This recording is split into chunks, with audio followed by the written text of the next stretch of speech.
Hello, everybody. I hope that you guys are doing well. I just wanted to come on here and talk a little bit about some of the conditions that may prevent a mother from being able to breastfeed or prevent a baby from being able to breastfeed.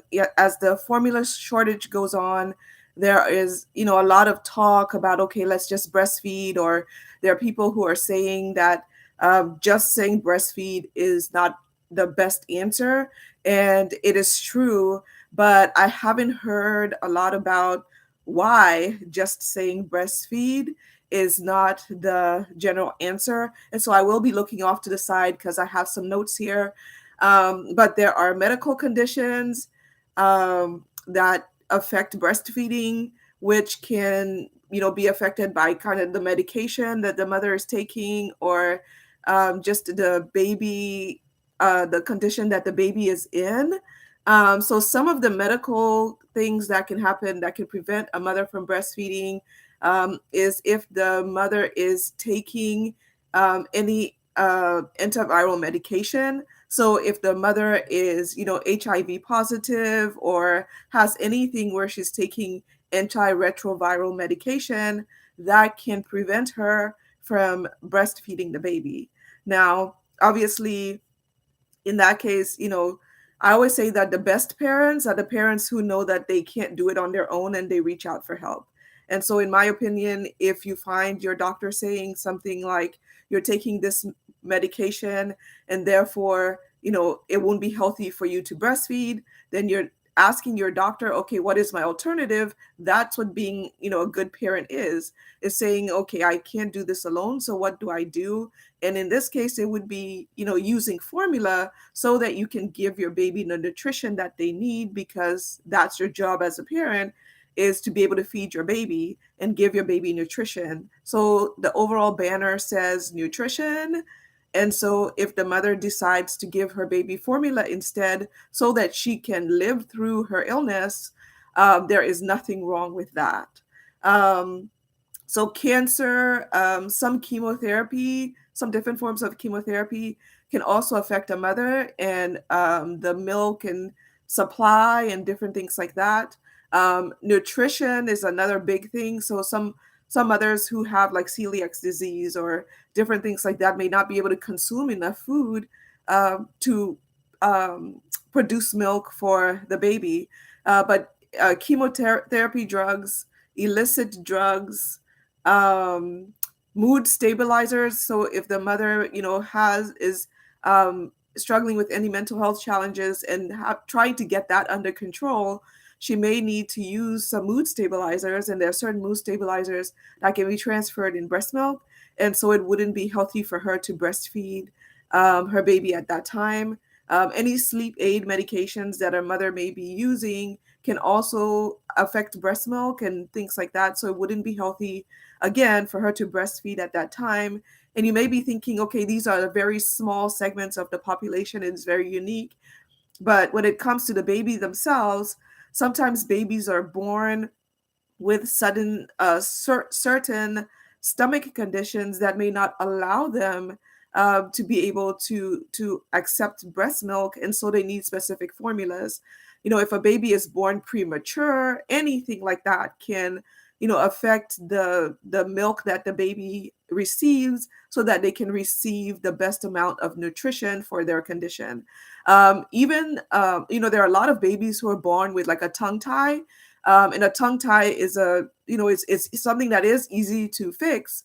But if a baby is born with a tongue tie, they may not be able to latch on to their mother's breast and get enough breast milk. And so they may need supplemental formula to help them, because with the way that their tongue tie works, and every baby's different with the tongue tie they have, but a lot of babies with tongue ties can nurse better if they have a specific bottle. So there are bottles that have been shaped and made so that the baby can latch on to the nipple of the bottle rather than breast milk. So other conditions that I can find is any kind of infection and things like that that are left untreated can affect the breast milk can be transferred over to the baby. So now, even if the mother, produces enough breast milk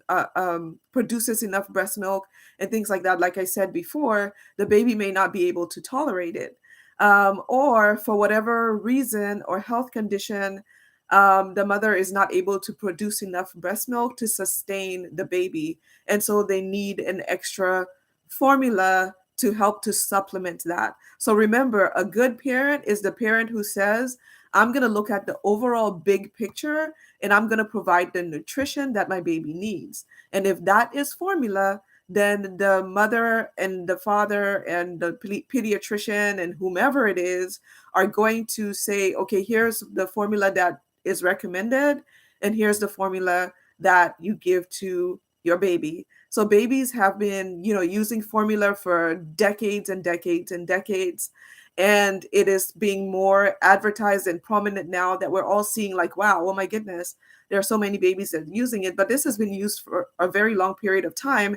And it's only because of this shortage that people are now seeing this as such a huge problem, that, oh, you better breastfeed and different things like that. And so instead of sending the message to parents that says breastfeed, send message to parents that say, okay, let's do something now that we know that this shortage can happen, and there are only a few companies that are producing the formula. And so there's a sort of a monopoly. I know monopoly suggests there's only one person, but there's such a small number of companies that are producing these formulas and that's one of the main reasons why this shortage has happened. So if we can change the conversation and have a better conversation about, okay, how do we increase the production of formula so that this kind of a shortage doesn't happen again in the future? Because some of the shortages that we're experiencing is because of the pandemic, and workers not being able to go to these plants and work for a while. There's the recall that happened. There was a huge recall that happened. And that is something that could happen anytime. Obviously we're thinking, with the pandemic, things are going to slow down. The pandemic is slowing down and things are going to get better. But, formula contamination and all those things could happen at any time. So how do we diversify the amount of companies that are producing the formulas that our babies need, so that babies can be healthy and parents cannot feel so stressed about providing for the nutritional needs of their children? So let's have a healthier conversation as to how we can do that, how we can get companies that are FDA approved, that are providing formula with the right techniques, the right amount of nutritional value, and different things like that.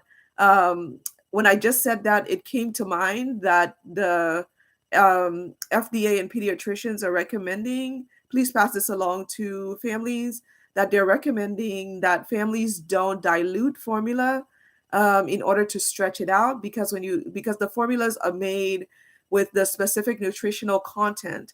And so if you dilute the formula, you're reducing the amount of nutritional content that the baby is getting. And I know the one thing that I heard pretty recently in the Journal of Pediatrics is the idea that babies can become anemic simply because they're not getting the right amount of iron and different things like that. And that could wreak havoc on the baby's system. So as we're having these conversations, and you're somebody who is saying, okay, I know that I shouldn't just say breast milk is best, also add to your conversation the idea that there are some mothers who can't breastfeed because of so many different medical conditions. And then there are some babies that just cannot tolerate breast milk, or they may have some kind of mechanical function in their mouth, something happening that they can't latch onto the breast and get the amount of breast milk that they need to meet their nutritional needs. So I hope that everybody has a more productive conversation with saying, yes, not all mothers can breastfeed, and we know this to be true, and here's why. Because I think when we start talking about the why, then there are going to be more people that understand and move forward in the conversation. So thank you guys for listening. Please leave some things in the comments if you know of other reasons why mothers and babies are not able to get the amount of nutrition that they need from breast milk. And yeah, so leave a comment. Let me know what you guys are thinking. Let me know how to add productively to this conversation, because I think that that is something that is super important for all of us to do. If you are a parent out there that is struggling with this formula shortage, please know that I am thinking of you. A lot of us out here are thinking of you. And I just recently heard that the current administration is trying to figure out ways to get more formula out on the market. And then I recently heard that Nestle and other companies are trying to bring formula from out of the country in. And the hope is that they're going to countries that will already receive FDA approval so they can pass customs. And I'm gonna go back in. I thought I was gonna close this up, but um, so one of the things that I did see was people saying, go on Amazon and type in Canada or type in one of these other countries and they'll deliver the formula into you. One of the things that's blocking that is the formula has to pass through customs. And so the hope is that when bigger, the big companies like Nestle and people like that are going to try to get formula from outside of the country and bring it in, the hope is that when they do that, they will be able to get it through customs a little bit easier rather than individual parents trying to do that and getting blocked with customs and different things like that. So hang in there, everybody. There's no easy solution to this. And so just hang in there, have productive conversations, y'all. Have really productive conversations about the things that are happening with our families and our babies and things like that around the world. Leave a comment, hang in there. If you need support, if you just need somebody to just leave under your comment, hang in there, leave a comment, and I'll leave that and I'll answer your questions as best I can. I'll direct you to places where that has better information than even what I'm saying on here. And I'll talk to you guys later.